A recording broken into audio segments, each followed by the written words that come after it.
ମୁରୁସ୍ୱା ଗ୍ରାମରେ ଆୟୁଷ୍ମାନ ଆରୋଗ୍ୟ ଶିବିର ଅନୁଷ୍ଠିତ। କେନ୍ଦୁଝର ଜିଲ୍ଲା ପଳାଶପଙ୍ଗା ଗ୍ରାମ ପଞ୍ଚାୟତର ମୁରୁସ୍ୱା ଗ୍ରାମରେ ଆୟୁଷ୍ମାନ ଆରୋଗ୍ୟ ଶିବିର ଅନୁଷ୍ଠିତ ହୋଇଯାଇଛି। ଏଥିରେ ପଳାଶପଙ୍ଗା ପଞ୍ଚାୟତର ସରପଞ୍ଚ ବାସନ୍ତୀ ନାୟକ ମୁଖ୍ୟ ଅତିଥି ଭାବେ ଯୋଗଦେଇ ଶିବିରକୁ ଆନୁଷ୍ଠାନିକ ଭାବେ ଉଦ୍ଘାଟନ କରିଥିଲେ। ଉକ୍ତ ଶିବିରରେ ଲୋକମାନଙ୍କ ସ୍ୱାସ୍ଥ୍ୟ ଅବସ୍ଥା ପରୀକ୍ଷା କରିବା ପାଇଁ ଡାକ୍ତର ପ୍ରିୟବ୍ରତ ରାଉତ, ଏନ୍ଏମ୍ କବିତା ନାୟକ, ସୁପରଭାଇଜର ଅମୀୟ କୁମାର ମହାନ୍ତ ଉପସ୍ଥିତ ଥିଲେ।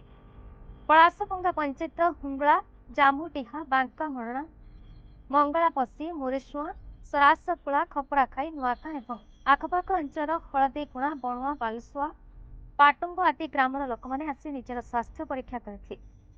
ଏହି କାର୍ଯ୍ୟକ୍ରମଟି 8 ଜଣ ଆଶା କର୍ମଚାରୀ ଓ ମୁରୁସୁଆ ଗ୍ରାମର ଅଙ୍ଗନବାଡି ଦିଦି କୁନି ମାଝୀଙ୍କ ଦ୍ୱାରା ସଫଳ ରୂପରେ ସମ୍ଭବ ହୋଇପାରିଥିଲା।